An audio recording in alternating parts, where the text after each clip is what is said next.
Assalamualaikum warahmatullahi wabarakatuh. Selamat pagi, salam sejahtera bagi para petani porang di seluruh Nusantara. Pada pagi hari ini saya akan mereview kebun saya yang beberapa hari ini kena hujan ya, sahabat petani porang. Tanaman pisangnya sangat tambah subur karena curah hujan sudah mulai ada lagi. Nah, inilah penampakan pohon pisang yang sudah subur, sahabat petani porang. Mudah-mudahan tidak lama lagi bisa panen pisang ini. Ini sangat subur, alhamdulillah. Kesana semua itu, sahabat petani porang. Mudah-mudahan dengan tanaman pisang ini bisa menopang perekonomian keluarga lah hitungannya. Karena porang ini sebenarnya sudah mulai dipanen akhir ya. Ini wah, sudah banyak di bedengan ini, belum saya punguti, sudah saya keluarkan karena takut busuk ya kalau kita karantina ya kayak gini. Nah, nih sahabat petani porang, tanaman pisangnya pun sangat subur sekali karena setiap 4 bedengan satu bedengan pohon pisang nih. Wah. Intinya kita bertani itu harus siap lah, siap segala-galanya, siap untuk harga porang murah dan siap untuk menanam tumpang sari yang lainnya kayak gitu. Karena maklumlah kita ini petani biasanya sudah terbiasa dengan hal-hal harga yang turun naik kayak gitu. Jadi petani kita harus siap. Ini bisa dikasih judul tanam porang bisa panen pisang. Ini kan ya sebenarnya dalam arti kata-kata tanam porang bisa panen pisang kan artinya itu pemicu ya, sahabat petani porang. Pemicu dalam artian kita walaupun identitas, walaupun petani porang kayak gitu, kita harus nanam yang lainnya, tumpang sari lah kayak gitu, sahabat petani porang ya. Tidak ada ruginya. Ini sahabat petani porang, pohon pisang saya sudah sangat subur sekali waktu saya tanam di bulan Oktober tahun 2021 itu ya, jadi sudah subur sekali.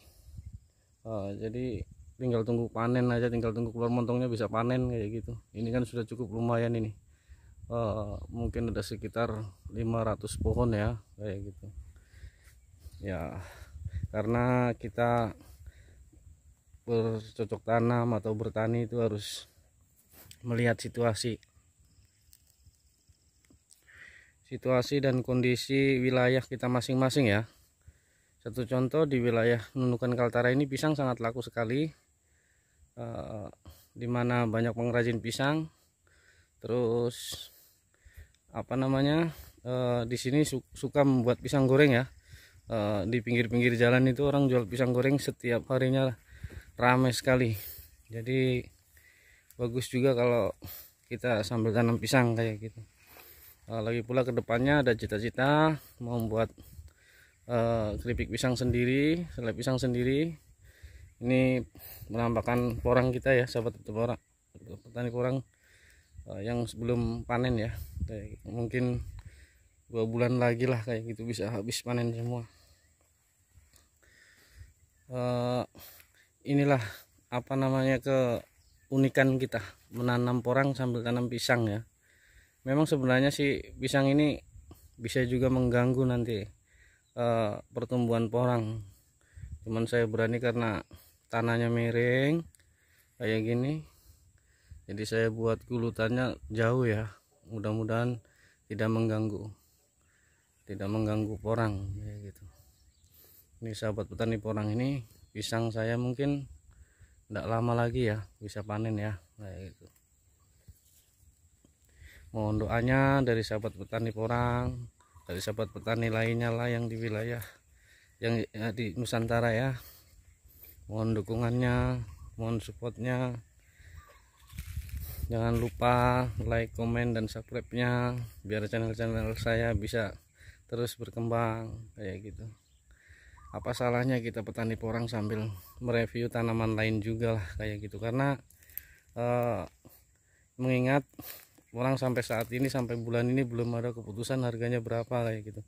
Kalau saya sih di Kaltara khususnya ya belum ada mimpi ya untuk menjual umbi produksi kayak gitu. Masih proses dalam pengembangan, tapi tetap semangat, tetap saya semangat akan mengembangkan porang di Kaltara. Insya Allah kedepannya porang akan bagus kok, karena ruginya saya sebagai petani lebih rugi lagi mereka yang sudah mendirikan pabriknya ya kayak gitu. Tidak mungkin ada barang mereka tidak beli nantinya kalau sudah ada pabrik kayak gitu ya, walaupun ketentuan harga belum ditahu ya kayak gitu sahabat petani porang.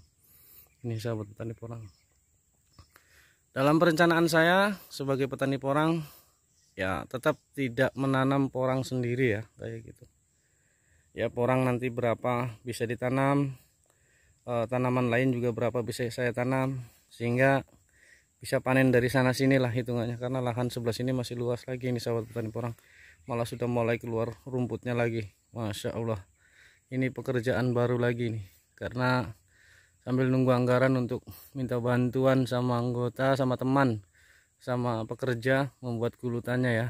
Terserah nanti kalau sudah jadi gulutan bedengan mau dibuat apa ya, mau ditanami apa ya, mau ditanami porang juga bisa, tanami sayuran juga bisa kayak gitu.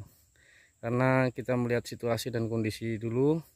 Cuman kalau porang insya Allah tetap akan saya tanam, akan saya kembangkan di Kaltara ya.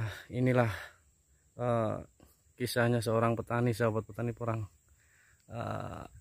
Kita harus tanggap, kita harus bisa membaca situasi dan kondisi yang ada di wilayah kita masing-masing ya, agar kita tetap terus bisa menjadi petani milenial, menjadi petani yang bisa diandalkan di setiap daerah kita masing-masing kayak gitu. Bisa tanam lombok kan, nanti bisa tanam kacang buncis, bisa tanam pepaya pahit gitu kan. Itu sahabat petani porang.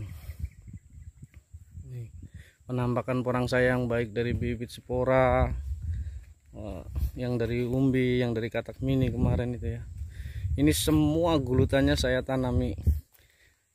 Semua gulutan yang antara bedengan porang itu saya tanami pisang ya, laporan pohon pisang ya. Semua ke sana itu sahabat petani porang. Intinya memang sudah saya antisipasi, sudah saya baca.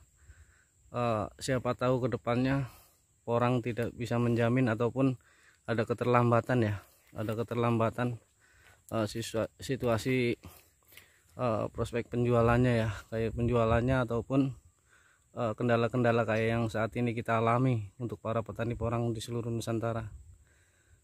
Tetap kita semangat, tetap kita telaten terus, sambil nunggu harga porang baik, sambil kita nanam tanaman yang lain kayak gitu. Intinya jadi petani kita harus jeli ya. Ayo sahabat petani porang semua, sambil tumbang sari dan baca situasi dan kondisi wilayah kita masing-masing. Di wilayah kita yang laku, pasarannya cepat, produksinya bisa diterima oleh wilayah kita masing-masing, itu yang kita tanam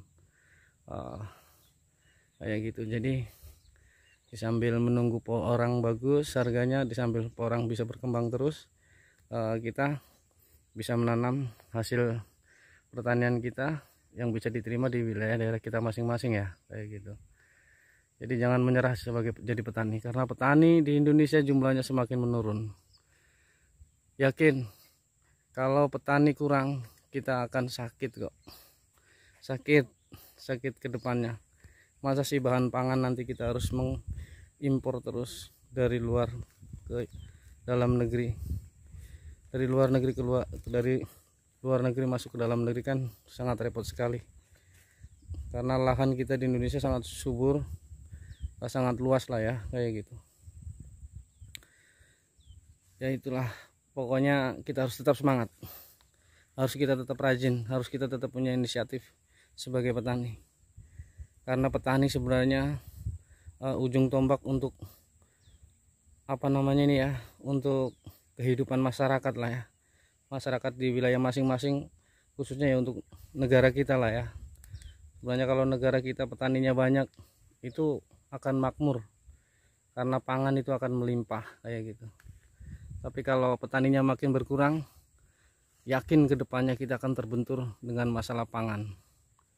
Baik sahabat petani perang semuanya di seluruh Nusantara, di seluruh Indonesia, khususnya di Kaltara, ayo tetap semangat, tetap berjuang untuk bertani. Akhir kata saya ucapkan wassalamualaikum warahmatullahi wabarakatuh.